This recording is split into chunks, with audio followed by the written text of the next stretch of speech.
Sunday papers with Mike and Gregors. Read all about it, yeah. You're welcome. Read all about it. Timing was flawless. Try it. It'll be on the frame at 30 frames. All right. You're going to start before I put on my headphones. I'd appreciate it. Read all about it. Read all about it.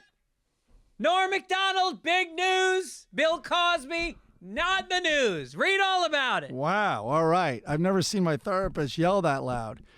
You're not wearing maroon, which is a little off-putting, but you are in a sweater with the collar on the inside, and you're looking rather conservative. I look like a Republican today.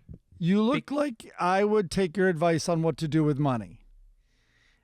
Here's what you should do with money right now. Collect it from you little bitch. I owe you $250 from the March Madness, and I also owe you for some advertising.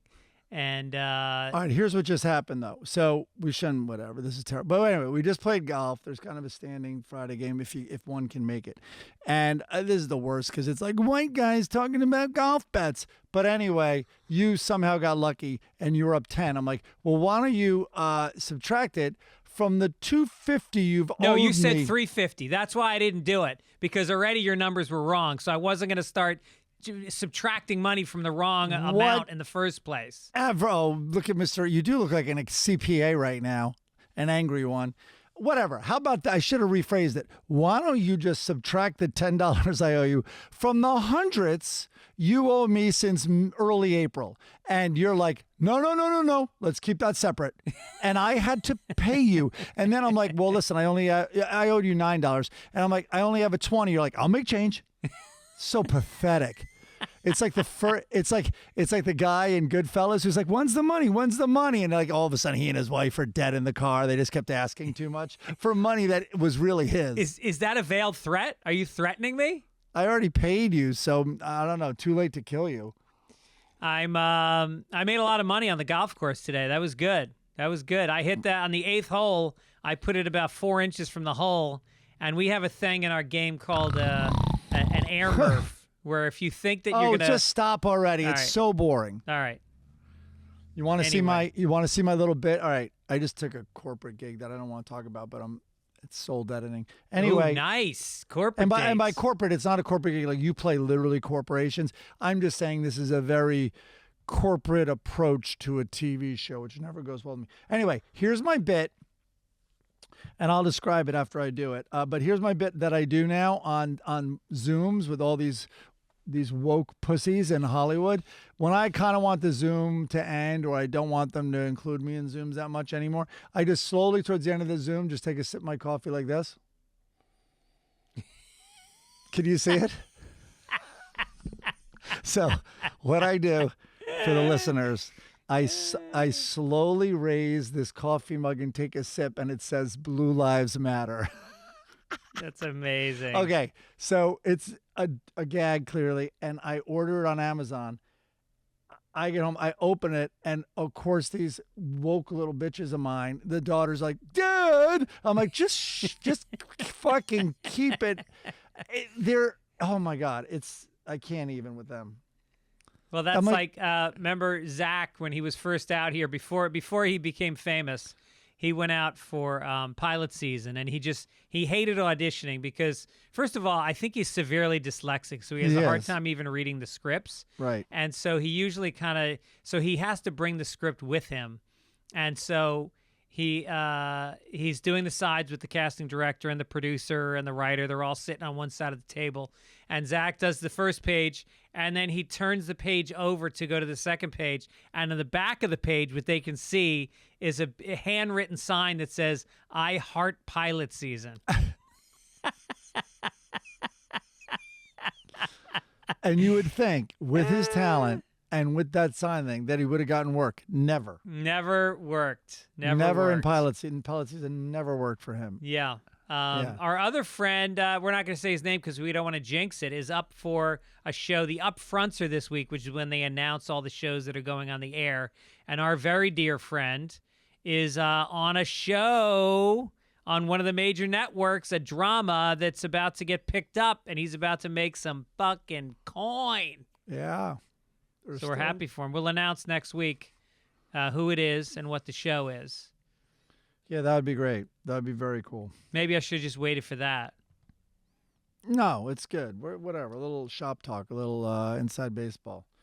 All right, here's one little Olivia story. My youngest daughter is 16. Anyway, we're getting smog checks. So I have to go with them. And Sophie's there too. So I'm there with my two girls. That's it. And so her car is a disaster, and so is her room. And so we're having and Sophie and I are kind of confronting her, like, Olivia, you gotta.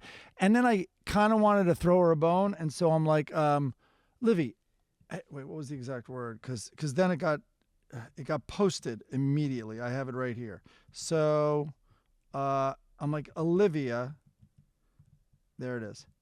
I was, car, room, and I go, Livy, I don't mind that you dress like a dump site, but it's your room and car. Like, it affects other people.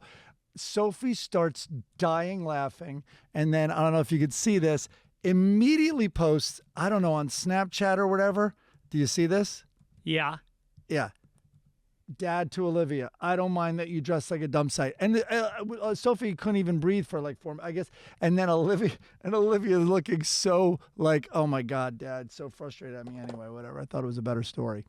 But they really do not only love thrifting and thrift stores, they honestly, it's Billie Eilish meets homeless, which says a lot, because a lot of people they call it Hesh. That's what it's called. Oh, what is that? Hesh. That's the style. And my daughter does the same thing. She'll take like clothes of mine that don't fit her and that are kind of worn out, and she'll wear them. Everything's oversized. It's kind of like grunge, except there's like also a skateboard element to it. Totally. And I think part of it, like with Billie Eilish, is this isn't about bodies. Stop fucking, like, we're done with that. Right. Meanwhile, you go to like the high school, whatever. It's like midriffs everywhere. They're barely dressed. So it's a little hard it's not consistent. Yeah, it's true. And then Billie Eilish did that Vanity Fair spread where she was like wearing very little, and she, not a bad body, and curvy and voluptuous. Billie Eilish. Oh yeah. She makes fun of her boobs. They're pretty big. Yeah. Alrighty, man. What do we got? What's happening? This is a Friday? My wife left. I drove her to the airport last night. Your wife? She took a red eye to New York because her the crazy Aunt Jo, who's 95 and lives in the Bronx by herself, is in bad health. So she just got brought into the hospital and then a healthcare facility, and so her mom is overwhelmed, and so she's there helping her out for like a week. So I'm hoping that Aunt Jo's okay. At 95, you kind of go like, I don't know if she's going to get better. She's down to 100 pounds, but she's a great lady. We'd hate to lose her. But anyway, so long story short, I'm home alone all week, and I gotta think of some shit to do. Yeah, I'd load up on tissues. Oh, let's keep it moving forward. No, because of crying. That wasn't dirty. Oh, I see. No, I'm joking. All right, what are we doing? We got. Dad, tell me about Letterman. You produced that, Letterman, or you wrote on that Letterman project last week for the Netflix is a Joke Festival. Letterman went really well. It's too complicated detail, but it was 2 nights. And it was from like, he would get to the theater, say like 4 shows. First show was 7. Anyway, it was like 4 till like 1 in the morning, two days in a row with him. And he could not have been nicer. Like, so great. And like, when it was over, like he then like, he asked for a picture with me and the great Mike Sweeney. And I think that's because he knew we would never ask. You know what I mean? Yeah. He's like, let's grab a picture. And we're like, yeah, sure. Like, and nice. you just know. And I don't know if this translates. I somehow have the faith that our listeners will get this, even though it's incredibly unnatural, is I totally want to tell Letterman that at 15 years old, he was like a drug to me. Yeah. Like I literally was in boarding school. No TVs were allowed. You would think it was a pile of cocaine, this hidden TV we had, and I'd watch it under blankets. Yep.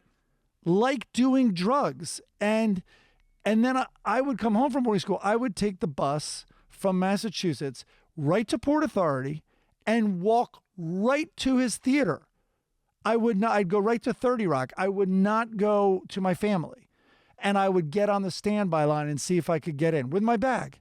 Wow. And anyway, and I have that dumb line I tell some people, which is like, you're a big reason I'm a comedy writer. And I let that sit, and I'm like, so I think you owe me an apology. And they seem to like that. But anyway, took a picture, and you just Are know we not to say posting that on any the of this stuff. show? Do we have the photo?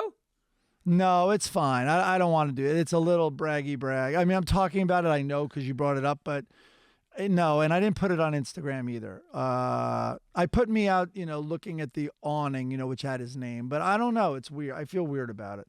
So anyway, he was great. And leaving, he like points at me. He's like, hey, so listen, like, I'm not doing much. So like, if you find work, like, give me a ring. And I'm like, yeah. I go, there's a huge demand for old white guys. Like, yeah, I mean, it's too much for me to handle. I'll throw some work your way.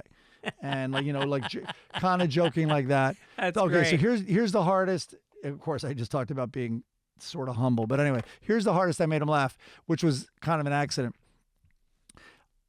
I don't know if I talked about this last week, but I wrote a dumb joke, which was, tough day today. I sat my son down and broke the news to him that he's not adopted. He did not take it well. So he liked that joke, but he was afraid of getting mail from adopted people. Like, he's like, I just don't want to, all this. Meanwhile, of course, if anything, it's kind of a pro-adoption joke. So anyway, he's like, I just don't want, all this angry mail, like from adopted people. I'm like, it's kind of easy to handle, just tell all of them that they should direct their anger at the appropriate place, which is their biological parents. And he's like, what? And he's just, he was like, jeez. Like he thought it was the darkest thing ever, but it was really funny. That's great. Yeah. Wow. Nice experience, man. Congratulations. Yeah. I've heard, he could not have been sweeter, nicer, more complimentary, in a good mood to everyone, sound people, whoever was putting a mic on his shirt, didn't matter who. Like it was. And the whole show is it's going to be on Netflix, and it's like introducing young comics. Yeah. So, and it's coming out. How about this? I'll hide my lack of knowledge of some of their names under the I won't spoil it banner.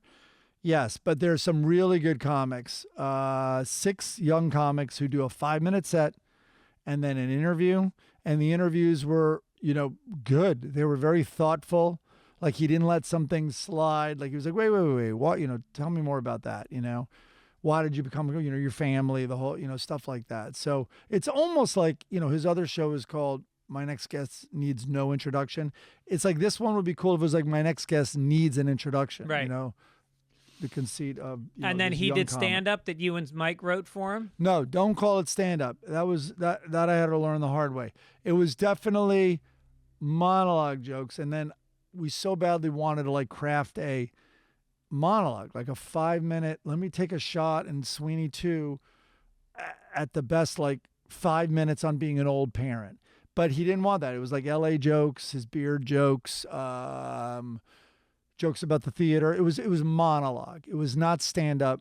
It was monologue, and by that, any listener that doesn't know what I mean, it's more like individual jokes. Like it's a monologue is the beginning of every late night show. So it's going to be one joke per subject. You move forward. It's not it's like colder. Yeah. It's not a story. You're not right. weaving a theme or a narrative or anything like that. Okay. Still really fun. He was great. Well, speaking of Netflix, big news. Norm Macdonald, you thought he was done, but like Tupac Shakur and Biggie, the material's still coming out. He's got a new special. It's called, what's it called?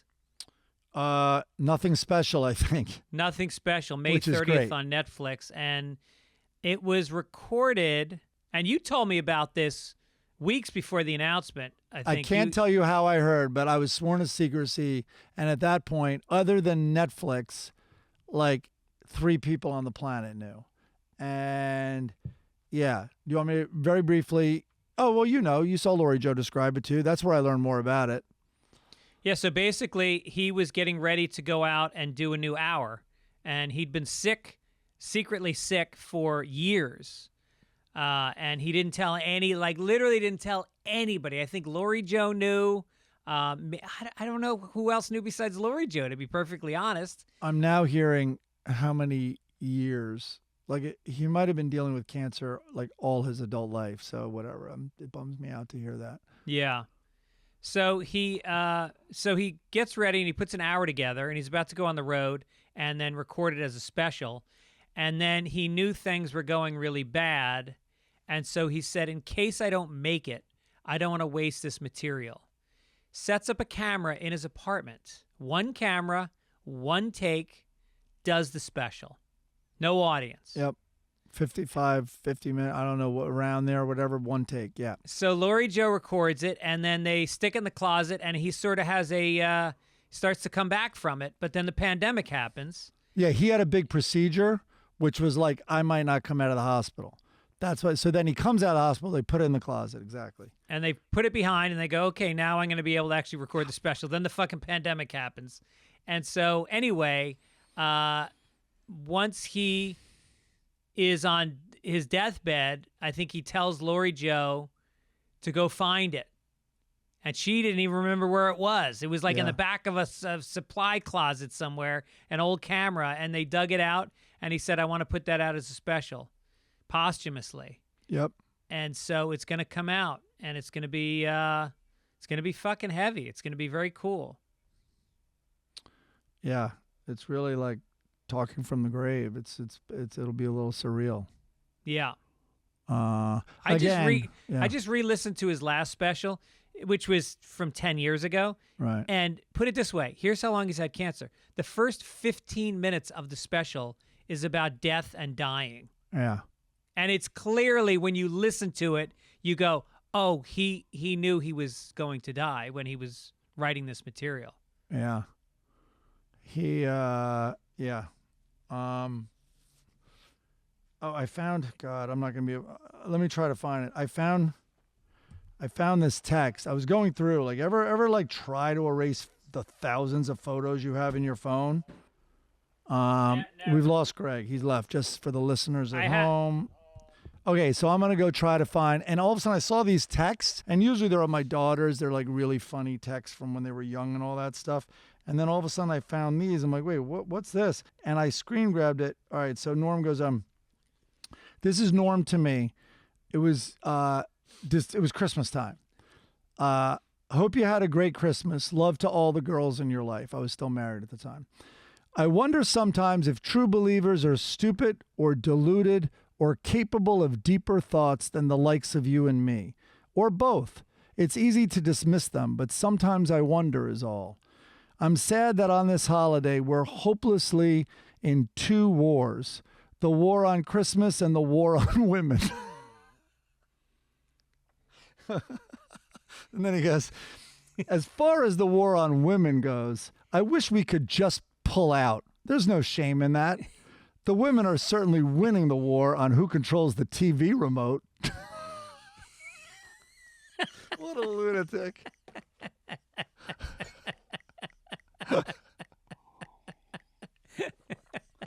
It felt weird that there was like a not only wordplay, but like also a sexual joke. He rarely, of course he could be dirty, but it was weird that he would do, it's very unnorm to do a pull-out joke. You know what I mean? Right. I got to say, his Twitter feed, him and Colin I believe are the two best Twitter feeds out there. Yeah. I'll miss reading his tweets. Except when he did live play-by-play of golf tournaments. That was my favorite part. Oh, Jesus. I love that. Yeah. The best was basketball. You'd see it, and you're like, they're not looking good. Like halftime, I would certainly take the under in this second half, and it would be like the biggest over. Like he was such a contrarian bettor. Right. Let's give a shout out to this week's logo. Was brought to us. Who did this week's logo? Was it Kyle? think Kyle Spencer. Yeah, Kyle Spencer did this week's logo. He does a lot of work for us. A big shout out to him. He's been doing a lot of my banners also. Thank you, Kyle. And then the song is from Jeff Snyder. Again, we're down to our last few songs, so enjoy Snyder's them. brother, yeah. Corrections. Hey, Fitz, as your unofficial Sunday Papers Catholic expert, I have to make a correction. You said nuns are not allowed to give communion. They are allowed to give communion. They cannot preside over the consecration of the bread and wine during the Eucharist. Every order has their own rules, so I am sure there are some that do not permit even giving communion, but it's not the Catholic Church itself. Yours in Christ, Pete Cipriano. What the Christ? All righty, Pete. Nice correction. I can remember at Christmas we went down to Florida and we went to mass with my mom, and it was an Irish Catholic priest from Ireland, and he's up there, and fucking 350 people packed into a church, and you got to remember December 25th, Florida. That was the darkest red spot of COVID. Of the Omicron virus. It was everywhere. There wasn't a fucking mask in the church. Nobody. And then they would go up and get communion, and he was doing the thing where he takes the wafer and he puts it on your tongue, and people are just like one after the other, just like licking his fingers and fucking that line of drool that goes between your lip and his finger, dangling like a spider web.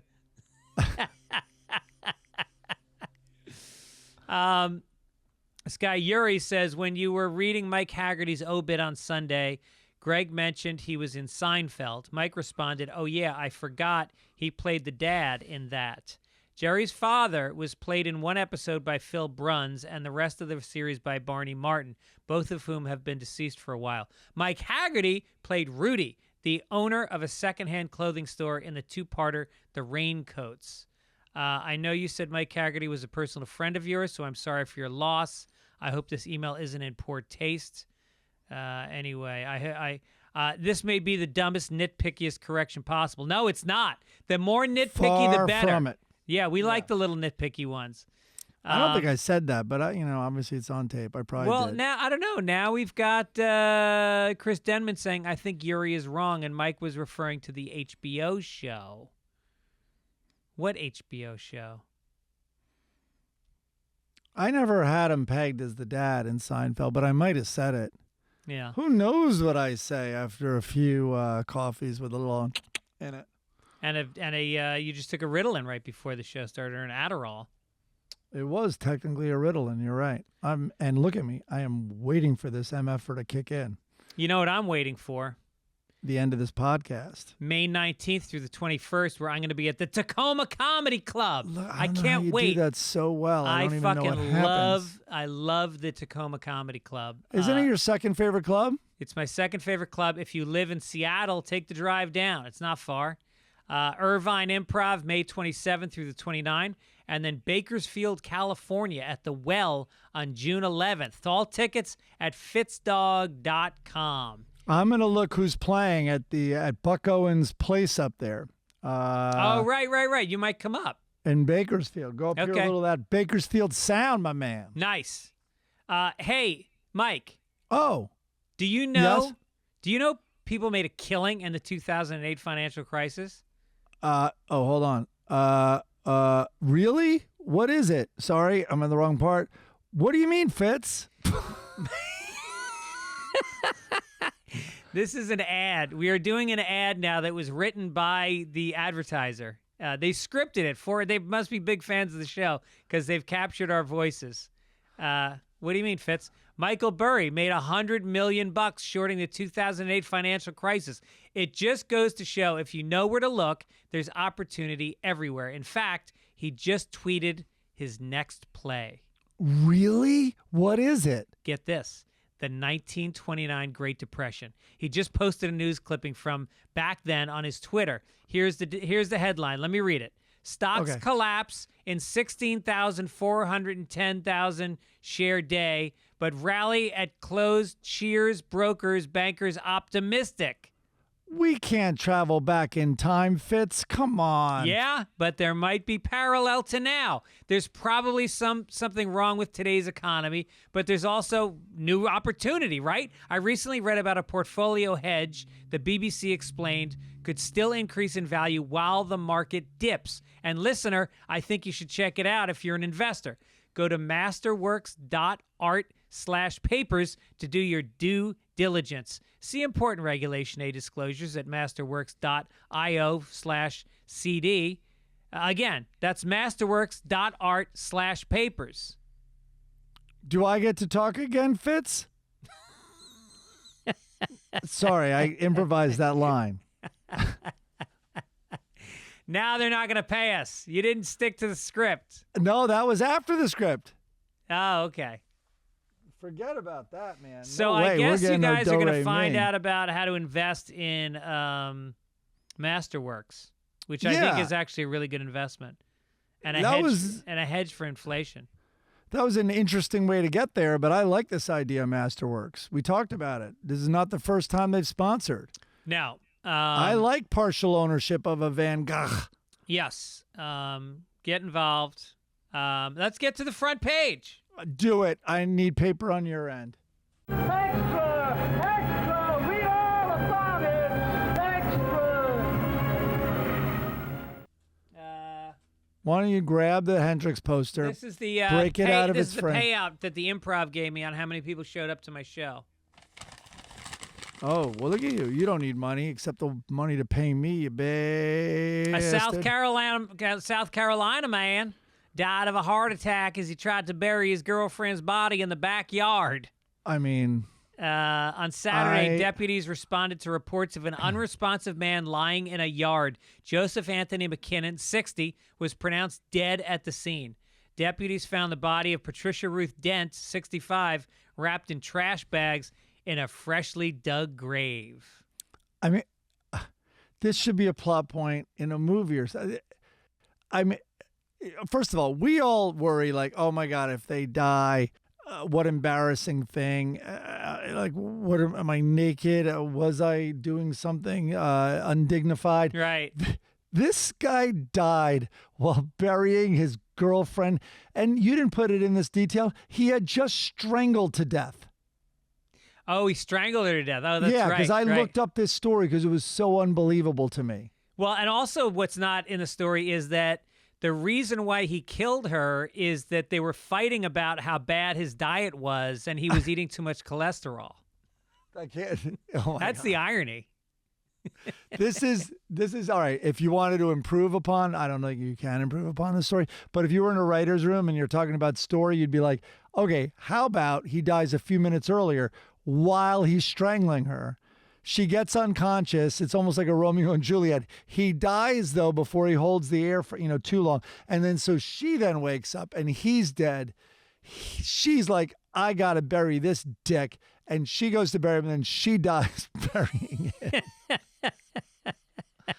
They're done. Well, Matt Malloy, our good friend, who's an actor, was in an episode of CSI, and it was the cold open, which in TV terms means it's that little piece of story that happens before the opening credits. Yep. And in the opening credits, he is a guy who is caught cemented up to his knees. He walked into freshly wet cement up to his knees, and he had just killed somebody, and the body was just on the other side of the cement. And the best part was they didn't find him till the next day, and it was sunny out, and Matt's bald, and they gave him a sunburnt, bald head as he stood in the cement waiting to be arrested. Was there any mention that he was a hardened criminal? Hey now. There had to have been. Yeah. To have been. Yeah. And I think Evan Dunsky wrote that episode. Shout out to Evan. Yeah, and didn't our buddy direct it? Ken Fink. Talk about the mailbox money that MF forgets. I did one episode of CSI about, it had to be at least 12 years ago. I literally still get checks from that episode. I get checks like every other week from one episode. And He Ken directs. directed the show for 10 years. and his episodes play in, I don't know, 200, I think Yeah. more than 200 countries. Yeah. Yeah. Check for each one. Right. Oh, man. Oh, there's a picture of it. We just posted the picture. Oh, of it. wow. He's Nicely deep. I done, thought it was Chris just Emmett. like knee high. No, it's his waist, and then the body is right next to him. That's funny. He looks Yeah. like Hannibal Lecter there. Yeah. All righty. What do we got next, sir? The pilot of a single-engine Cessna has, quote, gone incoherent, the passenger was telling her air traffic controllers Tuesday. Morgan learned the passenger on the line had never flown a plane. Quote, try to hold the wings level and see if you can start descending for me. Push forward on the controls. That's, by the way, that is no shit. In other words, that's where you're going to, this precious time, that's the first thing you're going to tell me? Yeah. Try not to keep crash. it in the air. Yeah, go ahead. Pretend you're a bird, push forward on the controls, and descend at a very slow rate. Morgan made the key decision to guide the aircraft to the area's biggest airport, helping him position his aircraft 8 miles out from Palm Beach International just so he could have a big target to aim at. Yeah, good instinct. Let's head for the busiest airport in the area with a fucking trembling hedge fund guy behind the wheel who's never flown before. Some fucking rich douchebag who's got a private Cessna. So together they got the Cessna to touch down on the runway, something that takes about 20 hours to learn with typical flight instruction. Quote, I felt like I was going to cry because I had so much adrenaline built up, Morgan said. I was really happy that it worked out and nobody got hurt. Yeah. Missed opportunity, by the way. That flight path is right over Mar-a-Lago, and maybe Trump was there. You could have just taken out half of Mar-a-Lago. Wait, you can't would say have been that. a Oh, no, he's not the hero. president anymore. You can say that now. I didn't say it would take him out, but you It's take just- out half of it was a numbers game. It's just another happy ending when a millionaire in a private jet gets to land safely. It is, though. I mean, planes do like to fly and all that, and they're so much safer than we think. But you are in a giant vehicle that is falling out of the sky. Right. And then there's a little nuance on how you don't make it smash and bounce on Earth. But not Right. much. Right. Not much. I have no interest in flying a plane. I think I do. Well, here's the problem. This is when I do. Let's say somehow I got some of that mailbox money or something happens between now and when I retire in like 2 months. It would be really fun to travel that way, like around the country.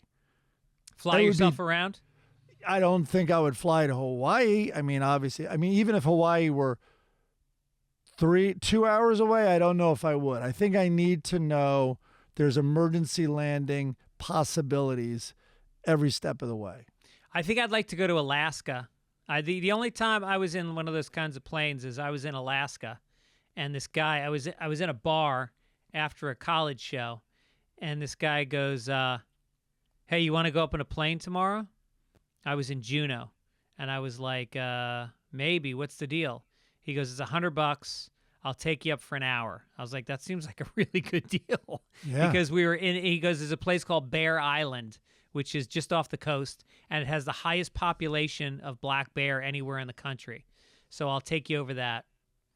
And so I get to the airport the next morning, and we walk up to the plane, and it turns out it was a 1942. It was called a Stinson, and it was made of wood. What? And he had to take the propeller and spin it to get it going. Yeah. But he couldn't get it going. And we were there for like 45 minutes. He had his toolbox out, and he's trying to fix it. And I'm like getting more and more scared. Like, this is fucking crazy.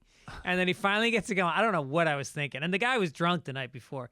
And I go up with him, and we take off, and we go over the ocean, and we see fucking whales breaching underneath us. He's like right above the water. We go above Bear Island. We see bear, and we're flying back, and there's like a mountain pass, and we hit some fucking wind, and this thing got whipped around. It was like being on a roller coaster. It was insane. And imagine emergency landing on Bear Island. Okay. and dinner is served. It's like Uber Eats in a plane. We Wow. got, all right, are you ready for the entertainment section? Oh, okay. We're skipping Barbie? Oh, did we skip Barbie? Yeah. Oh, yeah. Sorry. You do Barbie. Go ahead. Read it. In a new set of firsts for Barbie, the latest in its, quote, most diverse and inclusive doll line yet, it'll include a Barbie with hearing aids. I thought you made up a story here, but this is the real one. Mattel's global head of Barbie dolls, that's a confusing sentence. Lisa McKnight said, quote, it's important for kids to see themselves reflected in the product and to encourage play with dolls that don't resemble them to help them understand and celebrate the importance of inclusion. Hey, Okay. Barbie, since you don't have any holes in your body, why do you need a hearing aid? Here's some other stuff you don't need. Tampons, toilet paper, a toothbrush, food, hemorrhoid cream, and a fucking hearing aid. Also, Barbie does not want to hear what everybody's been saying about her pussy for 80 years. She does not need to hear that. She's made it through. She's blissfully unaware. Right. She might not even be aware what's going on down there. Yeah. But everyone else is. I love that they want the doll to reflect people that they want to see themselves reflected. And again, I don't want to go. Everybody knows the dimensions of a Barbie doll. If she was that skinny and that tall, she would literally weigh like 78 pounds if she was a real person. Irreparable damage for generations that it's done on, especially American girls, for sure. Yeah. But I do get what they're saying in terms of you don't want a doll like you. Like, none of my blow-up dolls are men. Right? Well, it's a man because if inclusion. You have to blow up that front part, and then it becomes a man. You're not blowing up the whole doll. It's all about inclusion. That's all I'm saying. Speaking of dolls.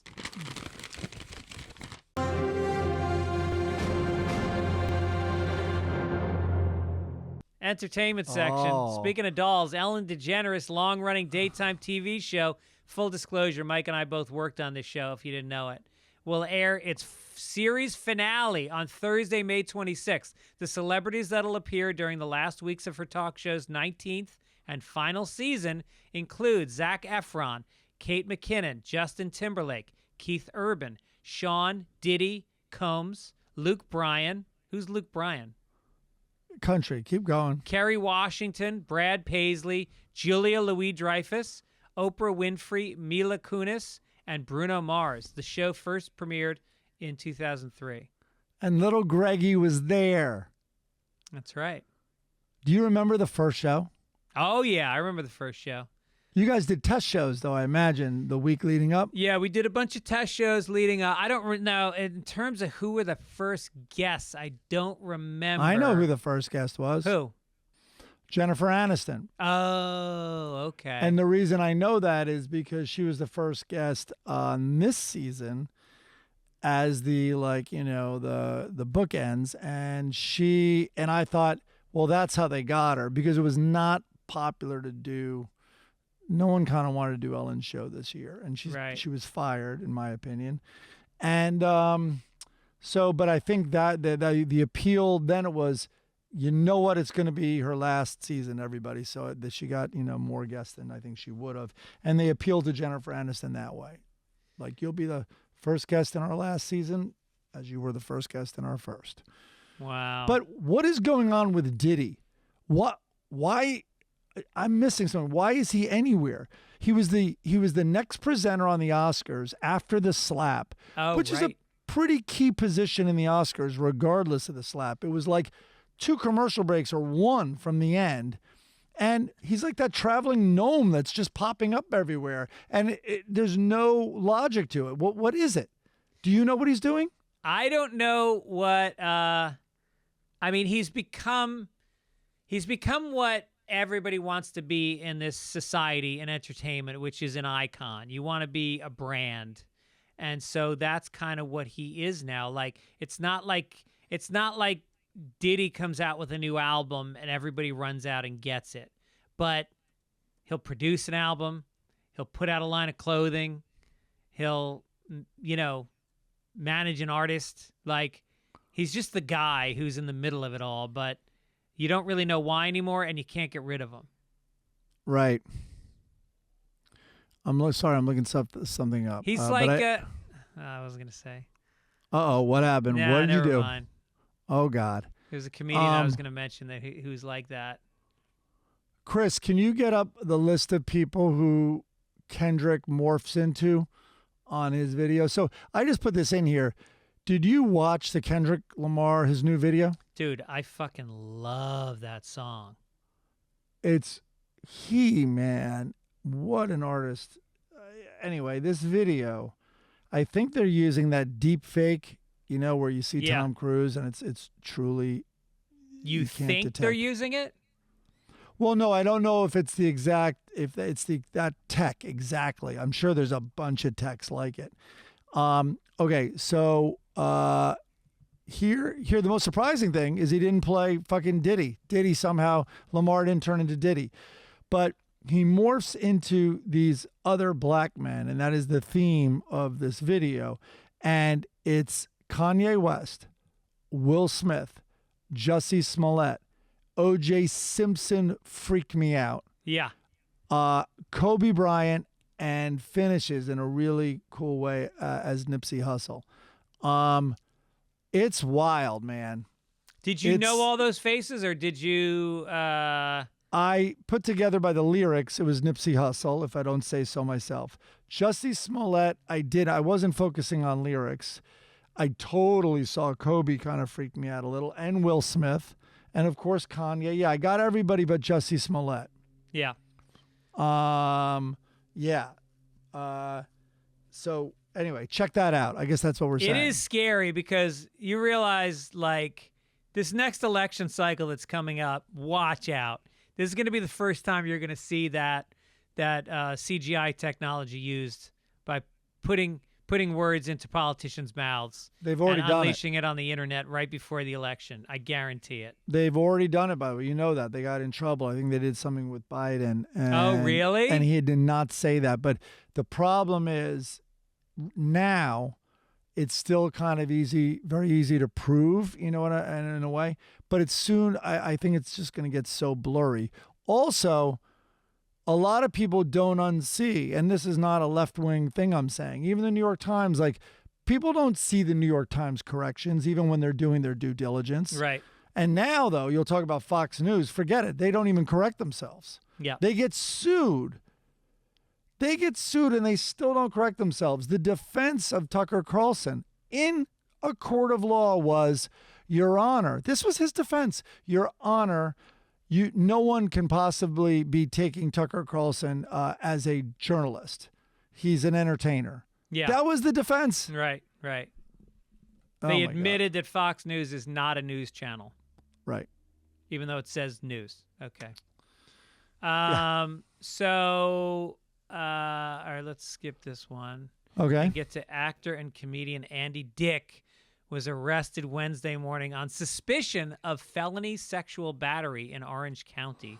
Oh, Andy. The deputies arrived at a campground at the park. I guess this was a trailer park. I don't know if Andy's living in a trailer park in Orange County. And contacted the caller, a man who said he was the victim of the assault. After the investigation, Dick, 56, was arrested on suspicion of felony sexual battery, booked into the county jail. The victim was taken to a hospital for an assault examination. Of course, Andy thinks sexual battery is the ever-ready double D he puts in his anal fleshlight. Well, you're friends with him. You can say that.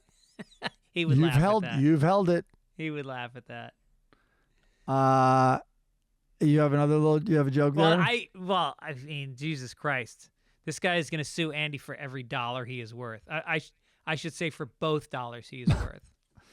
Poor Andy. God, I spent a crazy night with him down. We were shooting something with Chelsea Peretti down at Staples. We went down there to interview Lady Gaga fans as they were all pouring into Staples Center. And the interesting thing, though, it went from all right, these are, sort of ducks in a barrel and fish in a barrel. What's the saying? Fish in a barrel? Fish in a barrel. And, easy to make fun of. And then it got really interesting. And like Chelsea and I looked at each other like, isn't that the fifth one that said that? And we then started to front load the question, which was, when was the, so the Gaga fans, especially back then, I think she called them her animals. No, there was some creatures. There was some saying. Oh, yeah. Her army, monsters. Was it Little monsters? Her little monsters or something. And it was like she was kind of a maternal, very like Madonna, like this maternal figure that was going to be accepting of them and not judge them. And it was like she was almost a cult leader. So anyway, we then front loaded the question, which was this simple. When was the last time you spoke to your dad? I am not kidding you. We would be like, they'd be straight faced listening to the question. We'd be like, some of them would start to cry. And then most, though, were just simply like, huh.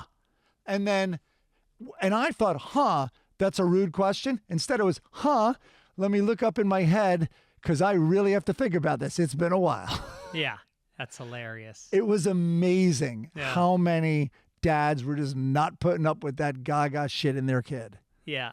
Anyway, Andy and I, all right, first of all, very quickly, we went to, there was Wolfgang Puck Restaurant after the shoot, before the concert.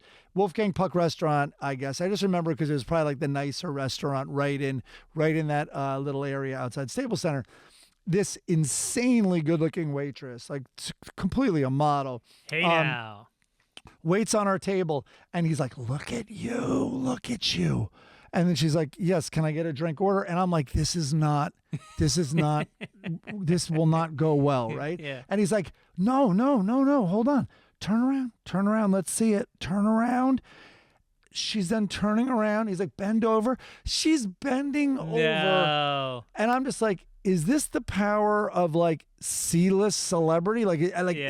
Can you imagine the power of A-list celebrity? Right. She bends over, anyway, and then all of a sudden before he's like, well, what about drinks? He's like, not before I get a kiss. She kisses him. And I'm just like, I can't even believe what I'm seeing. Cut to 20 minutes later, she's not involved anymore, thank God. 20 minutes later, he goes up to the VIP window and he's like, yeah, VIP tickets for Andy Dick. And he turns to me, he's like, watch this. And I'm like, and all of a sudden, I'm like, we don't have you here, but how many were you looking for? And he's like, Gibby, what do you think? And then he doesn't wait for an answer. This is all just, and he goes, 11? And there's 4 of us. And they're like, 11? He's like, yes, I need 11. Gaga forgot. There should be there. And then the woman goes, let me get my manager. So then the manager comes, and the manager's like, you're Andy Dick? And he's like, yeah. And he's like, and you want 11 tickets? And they're struggling with this. They're taking him seriously. And then Andy goes, yes. And I don't want to repeat myself again. I'm like, oh my God. Oh, like I do need half of this in my life. But he's like, I don't want to repeat. He's like, okay, Andy, well, I'll need to see ID. And then he gets angry and puts his face right up to the glass and then draws a circle with his index finger on his face like, this is my ID, like circling his face.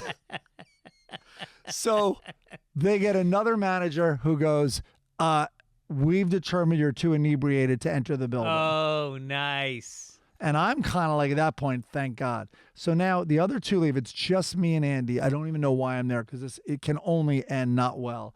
And so we're walking around Staples Center. There's these unmarked doors that are painted the same color as the building. And that what we learned were their exit doors from 2 floors up, like the box seat level, the suites. And it's their own exclusive exit, but it's never entry. One of them opens and someone leaves.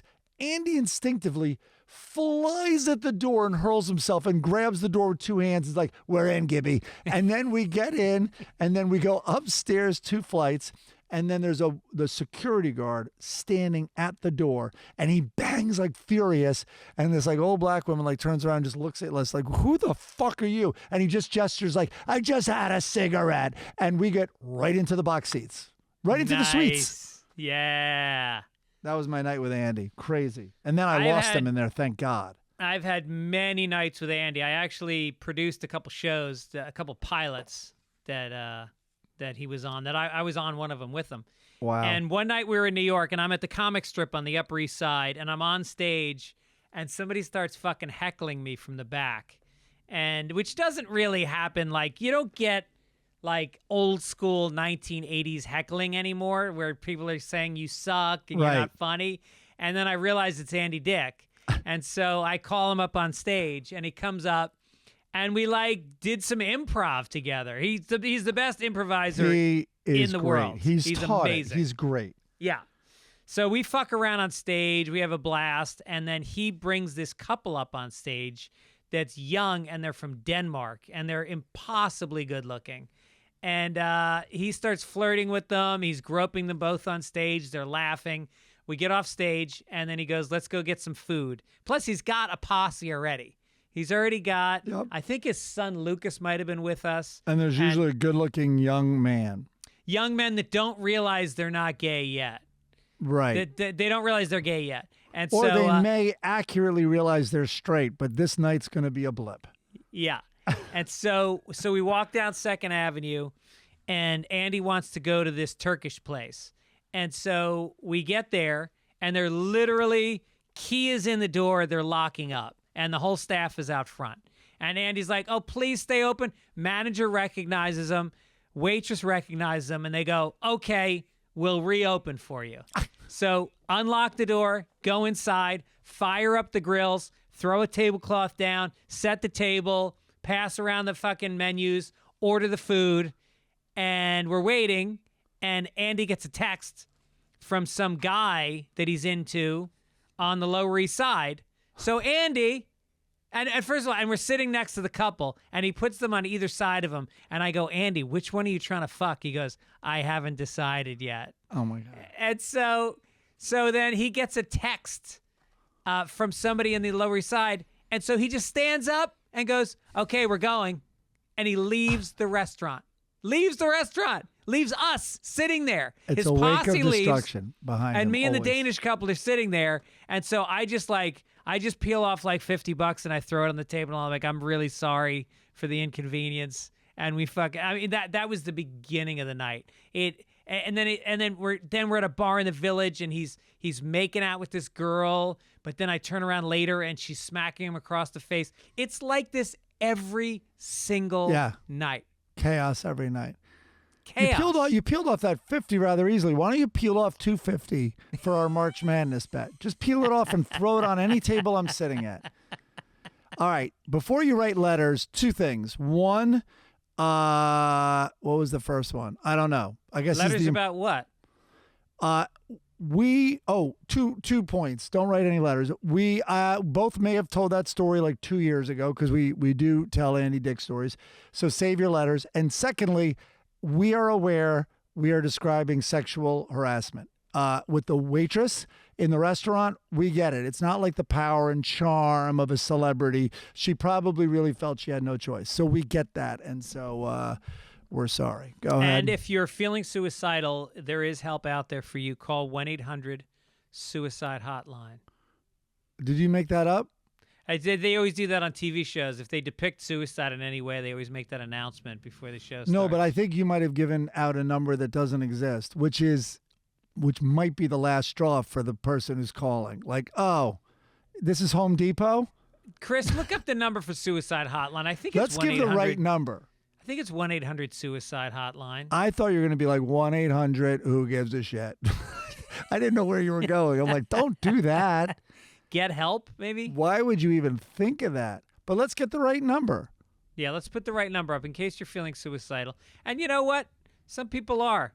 And I've never called one of those hotlines, but our friend, Evan Dunsky's child, used to work for one of those hotlines, a teen suicide hotline for a long time. 1-800-273-8255. But what does that spell? You'd think they'd make good luck trying to figure. You'd think they'd spell make it an easier number if someone's at their wits' end, and not only wits' end, everything end. Make it easier. I mean, like, we have dumb products. God, I should be able to come up with 3 off the top of my head that are easier to remember than that. Wait, 273 is ABC, QRS. No, go to the 2 5s. Won't that be conspicuous? Get well? I don't know.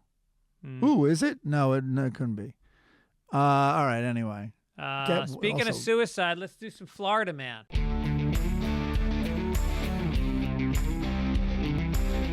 Also, get well would be insulting. Florida home builder Vanilla Ice, you heard me, encourages the influx of New Yorkers to South Florida. So I saw this story this week, and it was a taped interview. It was in Lake Worth. He was in Lake Worth, and Vanilla Ice says Florida is now the 6th borough. Good. Good. But Let's get. How about it's the 5th borough, and we make Staten Island a town in New Jersey where it really belongs. I don't know. I like the 2 boroughs fighting it out for the bottom spot of like the craziest places. Staten Island versus Florida. Staten Island should be called Florida North. Yeah. But he warned New Yorkers should not expect the New York Minute down here. They've got to slow down and enjoy the sunshine. He said sunshine. We're selling the sunshine. He said sunshine about 20 times. So Ice, I think it's funny just to refer to him as Ice. Ice, who has been building... You think Ice would hate sunshine?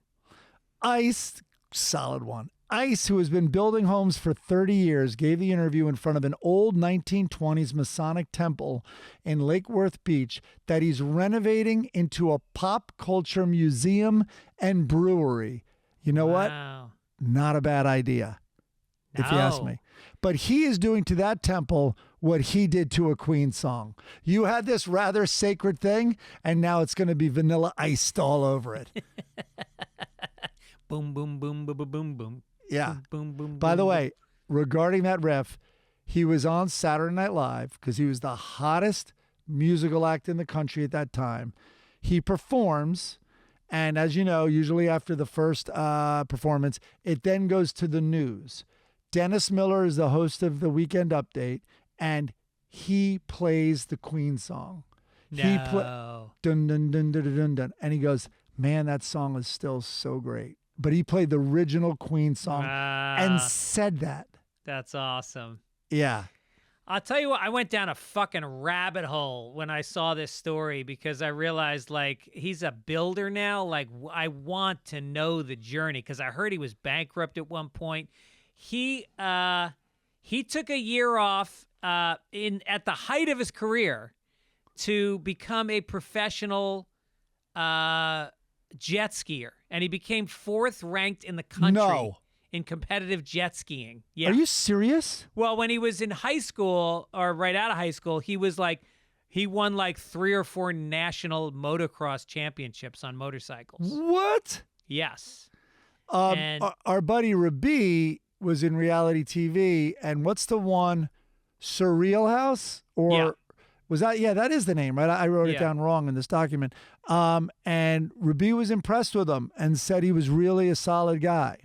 Well, you know what also is crazy is that he was the first, like, top of the charts rap artist in history. He was the first guy to chart, like, I don't know if he was number 1, but he like kind of, there's some rap artists that actually give him some props for what he did for rap.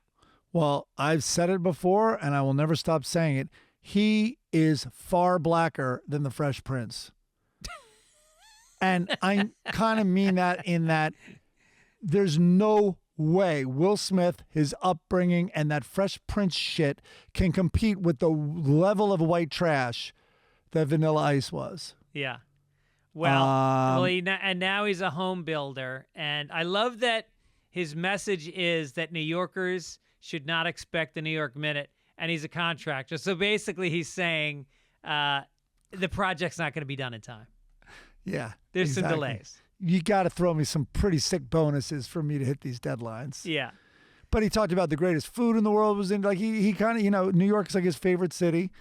And anyway, man, hats off to him if he's doing, great at that. Usually they'd be dead. A star, like a one-hit wonder type thing like that, or really not at like doing pathetic shows in like or bar mitzvahs. Not even that, obviously, but in back rooms of bars and shit. I don't know. Yeah, or Indian casinos. There's a lot of casino shows. Yeah. All right, another Florida. We've loaded up Florida stories. St. Pete, well, this is a Florida woman. St. Pete woman threw bucket of urine in man's face in the dispute, police say. According to an affidavit, Christine Marie Terman, all evil people have 3 names, became upset with a man after his chicken pooped on her back patio. So she got a bucket of urine from her bathroom, as one has, and walked onto the patio and threw the bucket of urine on the man. I mean, it's such a perfect Florida story. Guys covered in urine, like, you throw piss at me over chicken shit? Isn't chicken shit what you call, like, nothing? It was chicken shit. Hey, some guys would pay top dollar for that. Little yellow, what do they call it, a golden shower? Thank God he didn't have a dog. She would have thrown human feces at him. Yeah. You know what, by the way, the 3-name bad person thing, I heard the reason why you have, John Wilkes Booth and Lee Harvey Oswald is because the news doesn't want the wrong person identified, so they put in the middle name to avoid that. I heard that. Somehow we don't know Bill Cosby's middle name. All right. Another Florida man. No. Yes. Sorry. This is my favorite Florida man of all of them. I mixed it up with the burial in the backyard. A 28-year-old Florida man was arrested yesterday for allegedly battering his ex-boyfriend during a pre-dawn confrontation about penises. Cops report that Kyle Elias Perez, 3 names, who shares a St. Petersburg residence with the 37-year-old victim, woke up his ex at 5:15 a.m. and confronted him for, quote, not having any compassion for Perez's desire for uncircumcised penises. Okay, you and I are going to try to break down this article. I'm already so confused. Investigators noted that Perez, who apparently is circumcised, screamed at the victim for, quote, having no compassion for for Perez's mutilated genitals. Perez fled the scene on foot into an alley behind the home where officers located him hiding behind a car. And the identifying feedback, is that you? Pull down your pants. Are you the mutilated perpetrator of this alleged assault? All right. Okay, couple of things. I looked around for this article to be in other periodicals or other outlets. Oh, yeah, because this is a big story. This needs to be covered in every news journal in the country. It was a big story in Florida outlets, and I found TV stations with it. I found swear to God, I found newspapers with it. Listen, it's also, come on, face it, it's a sexy story. And not all of them have the same details. So, okay, first of all. Yeah, but what did he do wrong? All it says is that he screamed at him. That's a story? A guy screams at another guy? No, he then grabbed his arm and started punching his head. I do remember that from what I read. that wasn't in the story, yeah. All right, so first of all, he woke up his ex at 5:15. Was it his ex when he woke him up, or was it his ex like 20 minutes later? Right? So maybe they were a couple living together, broke up, but didn't move out. And that's always a tricky situation. People think they can make it work until one of them brings somebody else home or doesn't come home. And then there's jealousy. So I think that's what happened. Or they leave home and say they're going to their sick aunt's place in New York, and never mind, Erin's not cheating. And so, okay, this is the other thing. He confronted the victim for, quote, not having any compassion for Perez's desire for uncircumcised penises. So when I first read this article, I was fully convinced that his ex had a circumcised penis, but Perez was craving uncircumcised penises. That's how I read it, yes. Right? Yeah. That's not, then there's this compassion. So what Perez, I think, and I'm sure the listeners are way ahead of me, I think what was going on was he was circumcised and furious about it and referred to his genitals as mutilated. And I guess his ex was having no compassion for that. Yeah. Well, That's weird. I think I don't want compassion for my penis. I want passion for my penis. Yeah. Passion for the penis. So All right. maybe well, it's I like you have to rub salve on it every night. How many times have we been through this? I'm going to punch you in the face now and then go hide behind a car. All right, let's go international. If we must.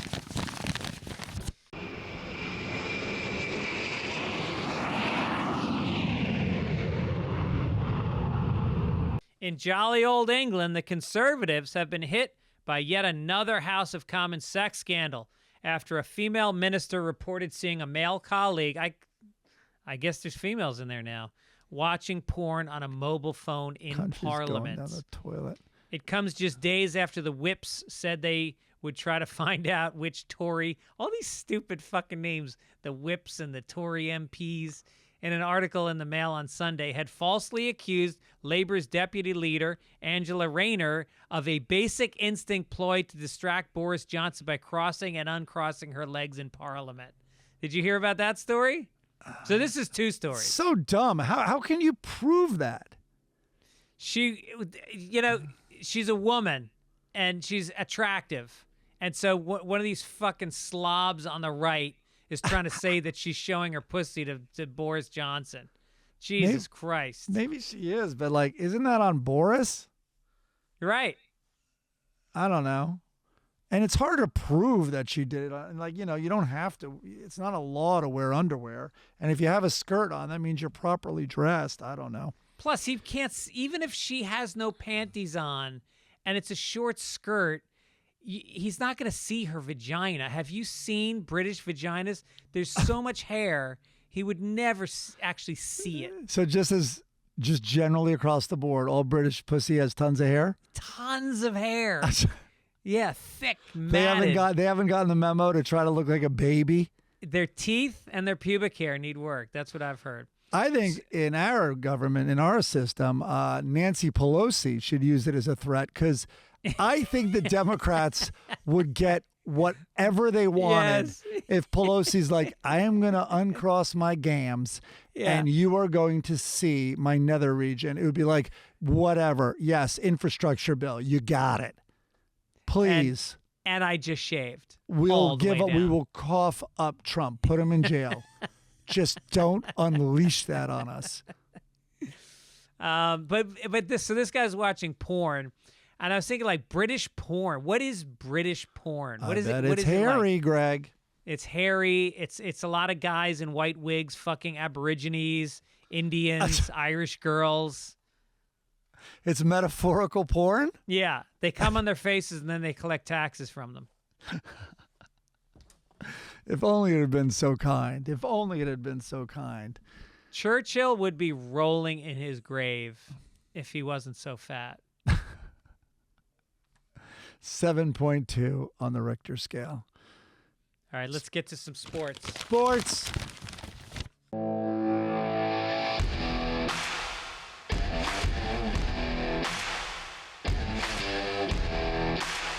I don't really care about sports, and this will be a little glimpse into why. So the NFL power rankings have come out at the off-season power rankings have come out after the completion of the draft.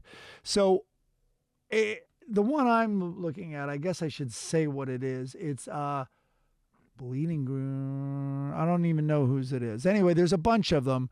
That ESPN is the one I always watch. Okay. Well, anyway, they're all pretty similar. Although this one has a team up top that I didn't see on the others. So who do you think are in the top 4? The Rams, the Buccaneers, the Packers. Okay, so Rams on this list are number 1. You're doing well. The Buccaneers are 5, but on other lists I saw the Buccaneers as number 2.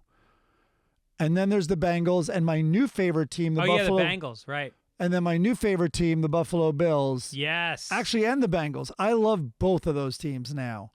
And Yeah. the reason I love them is because I'm a Jets fan. And I need somewhere to put my love. Okay, let's go down the list to the bottom.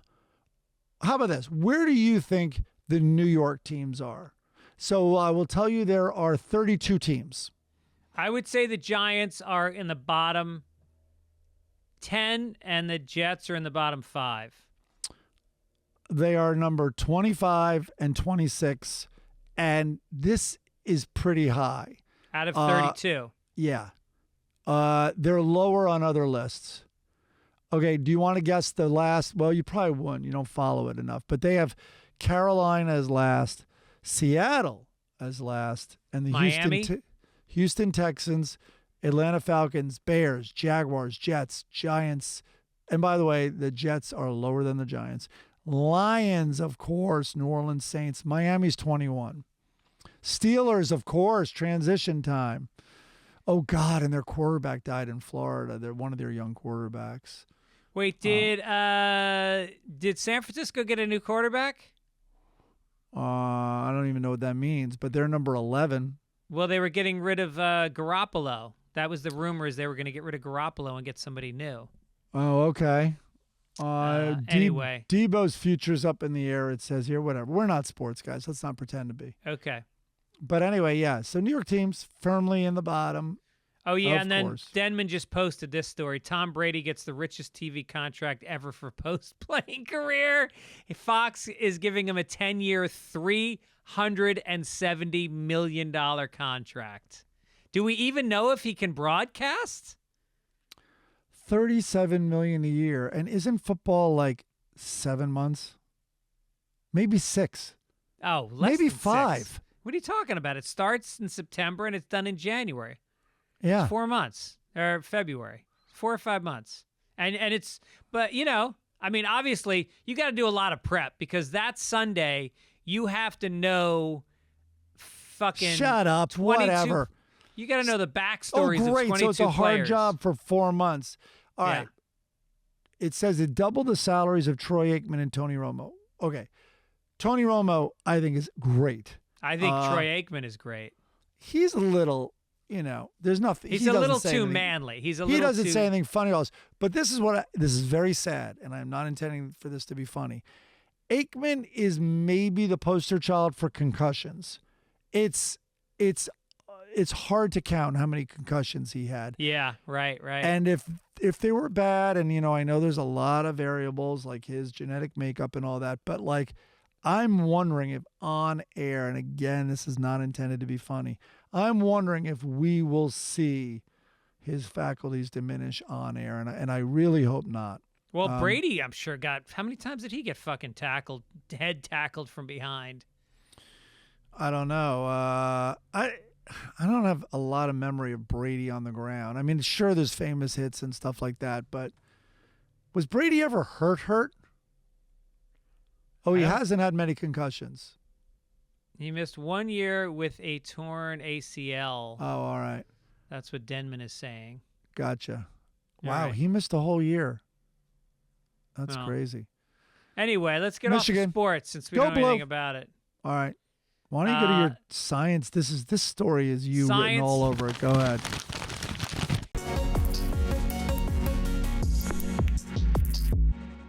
In the search for eternal youth, poo transplants may seem like an unlikely way to reverse the aging process. Scientists at the Quadram Institute have provided evidence from research in mice that transplanting fecal microbiota from young to old mice can reverse hallmarks of aging in the gut, eyes, and brain. In the reverse experiment, microbes from aged mice induced inflammation in the brain of young recipients and depleted a key protein required for normal vision.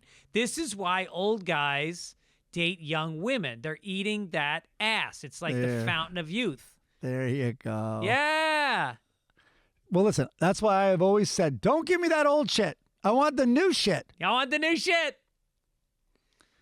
Honey, don't come in. Honey, don't come in. I'm pooping. Okay, sweetie, but don't flush. It's in the Ziploc, right? and then it has to go in a cooler, and then I'll be back in a day. Let me ask you this, in all seriousness. All right, go ahead. I'm going to answer you honestly. Go ahead. Okay. I don't even know what you're going to ask. I don't even have a guess, actually. All right, so let's take this as fact. We now know that eating young people's shit will reverse your aging. That's not what the article said, but go ahead.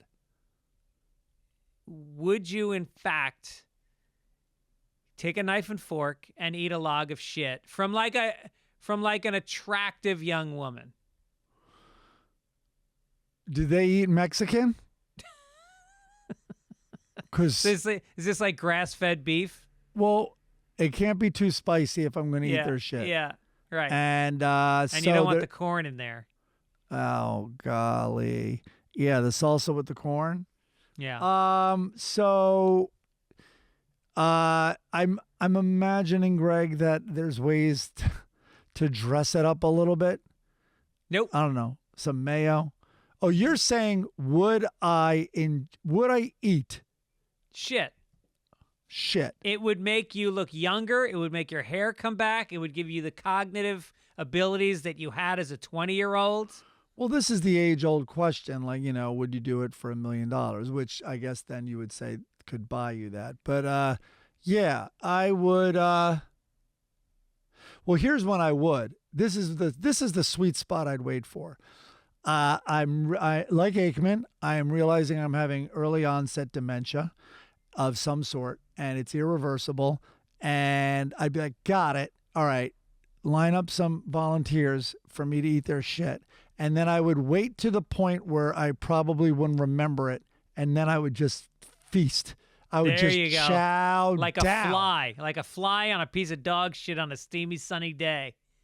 Yeah, not my words, but that's exactly what I would do. And I would chow down and wait for that reversal. There you go. There you go. And you'd be good looking, and you might attract young women to you until they smelled your breath. Breath would be perhaps a deal breaker. It's a deal breaker. Yeah. Also, my stools probably wouldn't be so hot if that's what I'm eating. Never mind Mexican food. Right. Yeah. So, but I'm in. All right. Let's move on to NASA. Oh. And you'll notice me reading all the stories today because once again I loaded the script. Even though Mike was you supposed read to do one it of this mine week. up top, by the way. So I was did? Yes, you did. Yeah. Yeah. I let it go. I let these things go. NASA has announced that they will be sending nudes to attract aliens to come to Earth. Well, it yeah, depends look on what which story. fucking Look nudes. what stories you do. Okay, go ahead. Shit. Well, I nudes. don't critique my stories if you don't put any in. You didn't let me. I was putting them in. And you're like, I'm going to load the doc. Literally, this was our text exchange. I'm like, I owe you that. I'm going to load the doc this week. You're like, okay, just make sure to have them all in by Thursday afternoon. I'm like, you got it. I then go into the doc and your dumb face is sitting there on the Google Doc in that bubble and you're just loading it with lead stories and stuff. I put all those Florida stories in. The whole idea, by Thursday afternoon means like, you're the one who's always like, hey, do the document like early in the week and we can throw stories in as we're going. Then we can actually like write jokes. I went right away you wait to in the there. 11th hour and then you fucking throw in a Florida man and call it a day. Oh my God, no. There was way more than that.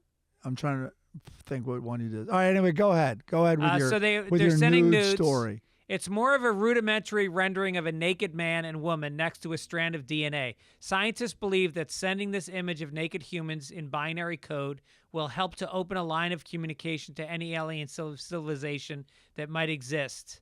Yeah. Okay, great. Let's encourage UFO rape. I put the Ellen DeGeneres story in, by the way.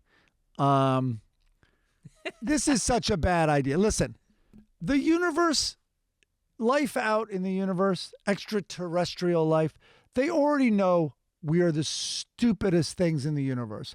We've ruined our home, Earth. Tons and tons of trash now orbits Earth because we don't even have enough room for our trash here. And that's also just how we roll. Our planet is like a meth trailer. And now we're sending dick pics to anyone who will take them. We are the most desperate, fucked up thing in the universe. Yeah. Truly. Yeah. Yeah, I think it depends on the pictures that we're sending. If we're sending Nancy Pelosi, then if we want to keep UFOs away from the planet, we'll send up Nancy Pelosi and who would and maybe Harvey Weinstein naked.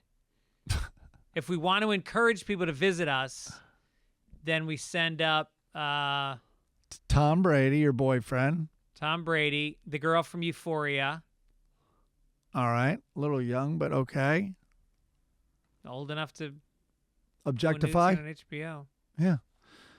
All righty. What do we got now? Let's do What did you load in here? let's do this day in history. You always do that.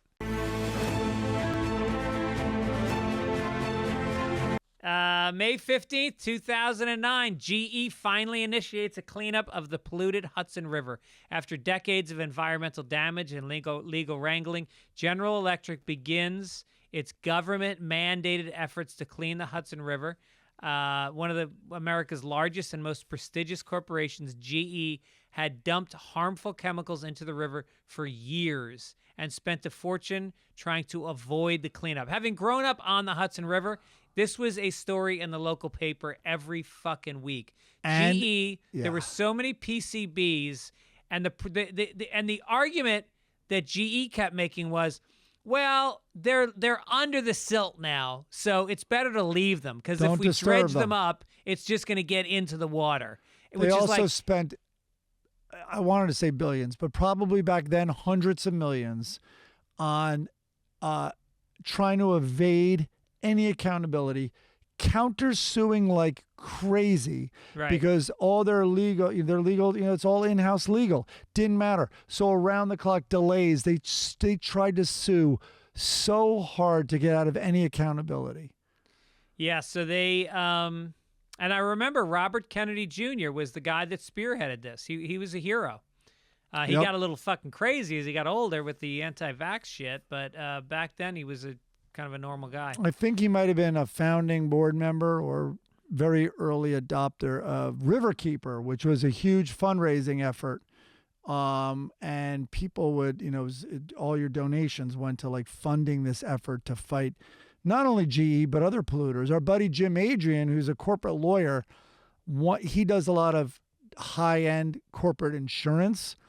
And I'm forgetting which side he was on, but it was like, let's say Mobil. One move these people used to do, their big tankers would come into New York, and then they would go up the river a little and use the river to flush out their fuel tanks and their oil and their oil. Yes. And they would like do this thing, and it would just absolutely pollute the river. And then when they got sued and fined and all this stuff, they ran to their insurance companies. And then the insurance company's like, yeah, we don't insure that behavior. And then they sued their insurance companies. And that's how Jim got involved. And it's, again, hundreds of millions of them trying to wiggle out of accountability, suing their insurance companies for not, insuring this criminal behavior. Crazy. But Monsanto was involved, and they dumped stuff from these PCBs for 30 years, 1947 for 30 years. Big fish. Big fish. State of New York banned fishing in the Upper Hudson in 1976 due to the pollution. And which, by the way, in 1976, there was a beach in Tarrytown on the river. There was a beach club that I used to go to. And we used to swim out into the Hudson. We try to swim out to the buoy and back again because it was really far out. And we would get very fucked up at the Rockefeller State Park, and then we'd swim out into the Hudson. And you fucking smelled when you got out of there. It was nasty. My There was dad, always dead fish floating around. my dad showed me where both my parents grew up in the Bronx, and so did your dad. And where was your mom? Bronx. Oh yeah, down by the bridge. Throg's Neck, yeah. Yeah. So he showed me that rock, which you can see if you take Circle Line around Manhattan.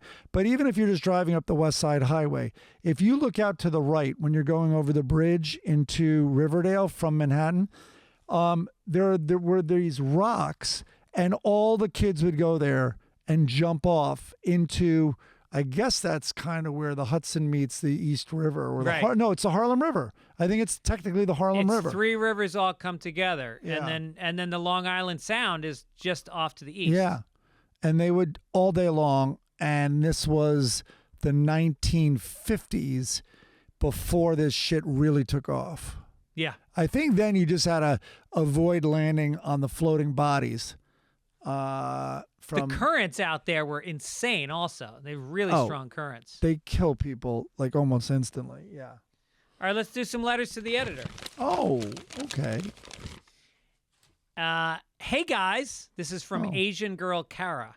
Whoa. Hey, guys. Love the Sunday Paper Podcast. I listen with my boyfriend every single weekend. Boo. Well, she just ruined that.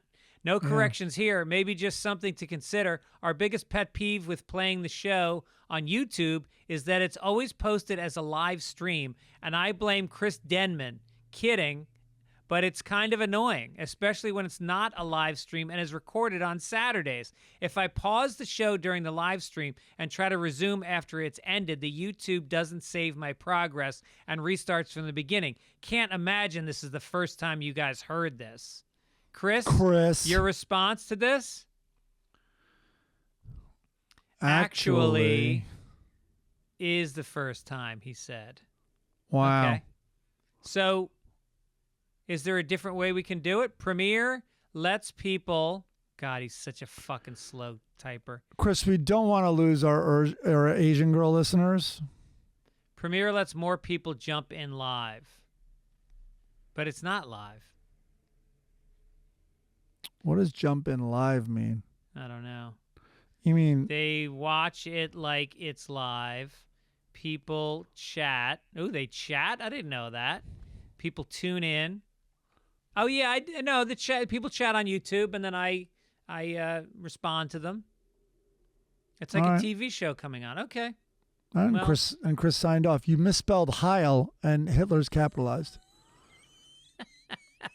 How did he get an emoji for a swastika? I don't have that on my keyboard. That has to be custom. It's like he added stuff to the plus symbol. Liz writes in, Mike is right. I know he What? doesn't get that a lot. I started watching Friends with my 13-year-old son. We are on season 8. He has learned pretty much everything about sex, including stuff he shouldn't know at this age. Well, Filthy. then why are you still showing? Every episode has sex in it. Every single one. The other night, Monica was afraid Chandler was rubbing one out to shark videos. Were they that horny? Longtime forever fan Liz. Well, Liz, thank you. And it is a filthy show. Dick joke, dick joke, dick joke, dick joke, dick, a bazillion of them. yeah. Well, they're, 6 good-looking people. They're all very good-looking people. Don't you think? All right, here's another Liz. What's this one?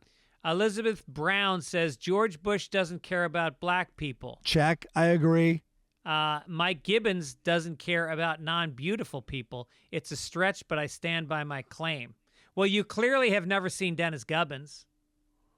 Oh, boy. What does she mean? What does this Elizabeth Brown mean? I don't know who you were. Maybe you were talking Don't I about. hate the beautiful people?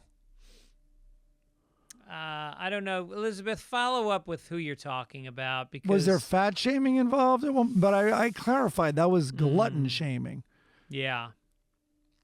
I did make inappropriate jokes about This Is Us, the TV show, that when my girls watch it, it eats up all the bandwidth and I can't get any Wi-Fi. Also, I have to get a stronger rack to hold my TV when it's on. And that maybe we shouldn't watch it because we live on the top floor and we could hurt people below us. And that's my daughter's way of asking for a bigger television. It's just not going to happen. And when my daughters were crying because the baby died, my first guess was that they ate it. Other than that, I don't know what the fuck Elizabeth Brown is talking about. All right, let's cheer up and go to the funny.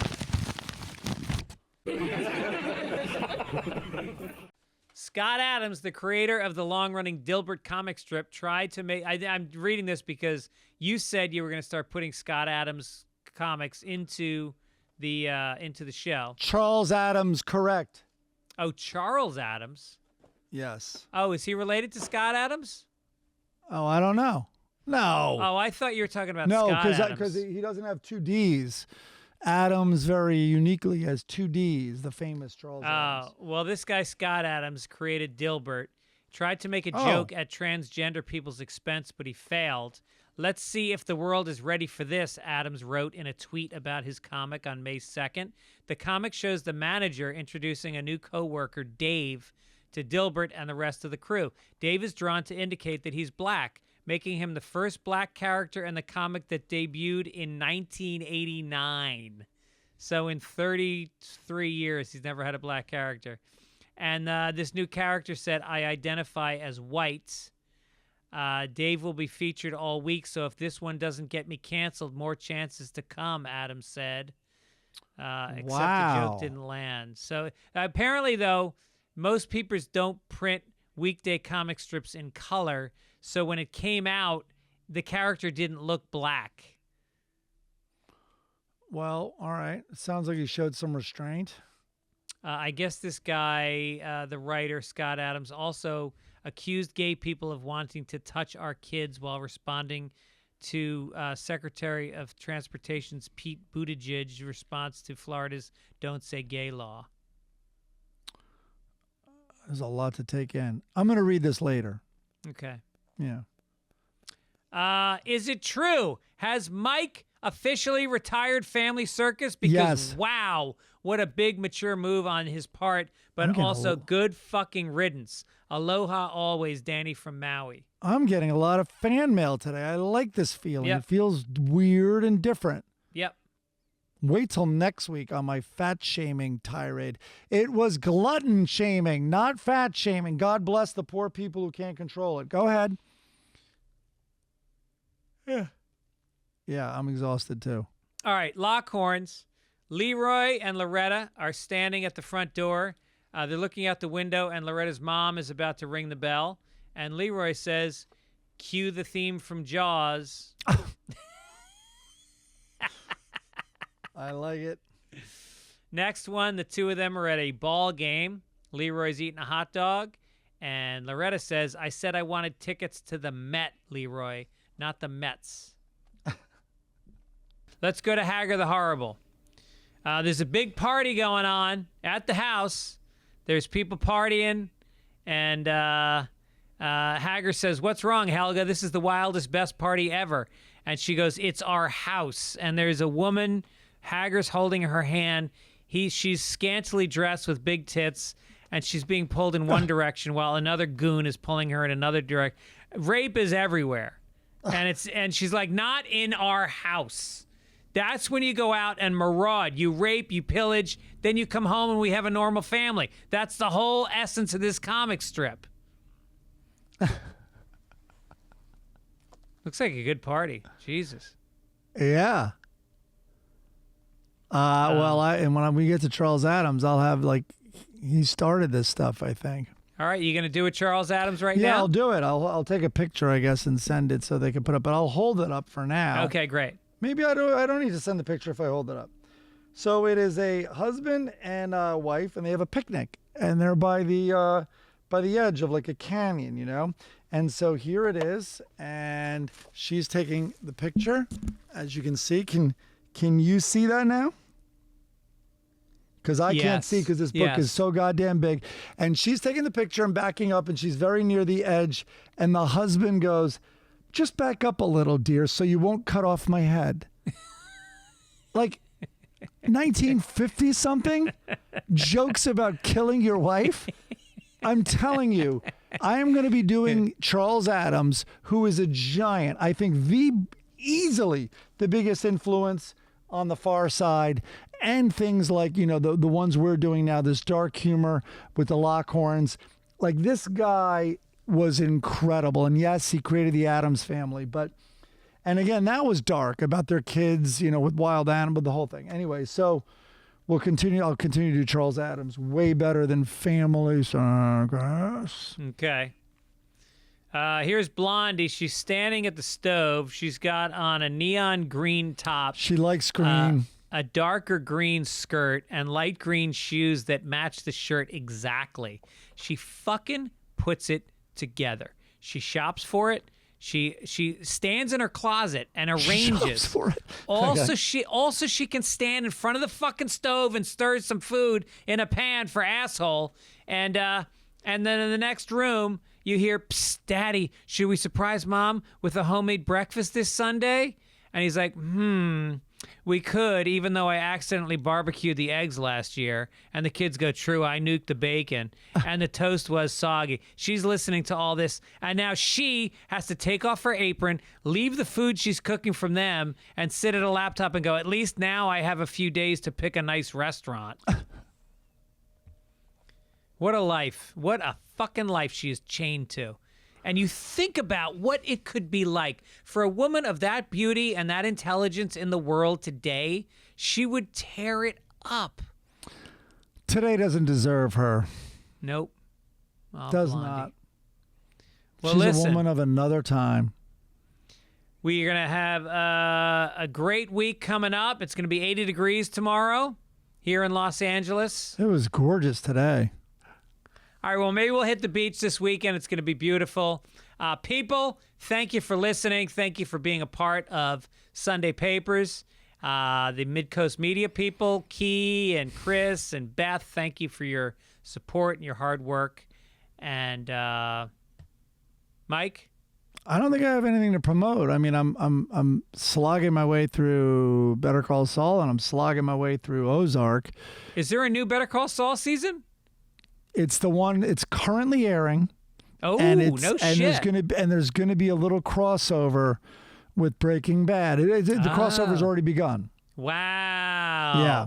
All right, I got so many shit. By the way, if you haven't been watching My Brilliant Friend, it is breathtaking. It's gorgeous. I heard it's great. It's so fucking good. What else have I heard is great? Sex Education, and then Denman just wrote also about Winning Time. Oh yeah, Winning Time is amazing. Well, Chris There's a loves lot it. of good TV right now. Chris is totally into Winning Time just to watch the White Celtics. Right. So that's where he's getting his. That's where he's getting his money. He originally thought Winning Time was about Germany from 1937 through 43, just before things went south. Before we lost sight of the solution. Jason Segel is the best part of the show. He's the worst part of the show. Despite his Judaism, Chris I writes. do not buy for 1 second that a guy that insecure is in charge of a fucking championship basketball team. I think he's overplaying the softness of the character. Right. But what's his name? Oh, my God. As Jerry Buss, is... I mean, I think he's going to get at least an Emmy nod. He's got to get the Emmy. John C. Reilly. John C. Reilly's got to get the Emmy for sure. But I'll tell you, he's that guy. Like, he's that guy. Like, I know I'm watching John C. Reilly, obviously, because they didn't really do much other than wardrobe. And because we know guys like that who have a wake of destruction behind them, and they're so happy to meet it. They just want to keep everything moving forward. They're borrowing from Peter to pay Paul, and it's basically their life is a Ponzi scheme, and it's always trying to stay one step ahead. And that's how he built the Lakers that we know. And by the way, the other show to watch is a new season of Atlanta, which is, I mean, this Donald Glover guy is a genius. There's no other way to say it. He's a genius. He's so good. He's making a beautiful film every single week. He's making 30-minute films. Yeah. Some of them he's not even in. Some of them none of the characters are in. Yeah. It's good. So good. I see where you're headed. Yeah, let's start doing podcasts where we're not in them. Just beautiful little audiobooks when we're not even in them. Oh, new season of Barry is out also. I and have to watch the Ozark. last season of that. God, there's so much to watch. Did you catch up on Ozark? No, I haven't even started yet. Oh, yeah. Although somebody wrote in a fucking spoiler. Oh, well, no spoiler here. I'm telling you what you already know. God. No, don't tell me anything. I don't want to just hear a it. blonde girl I don't want to hear it. continues to be so She's amazing. Great. She's great. All right, enough. And I'm not at the end. I'm not even near the end, so don't worry. All right. Yeah. All right, Mike. We'll see you soon. You, sir, should take it easy. You should take it easy. All right, eh? Sunday papers with Mike and Gregor.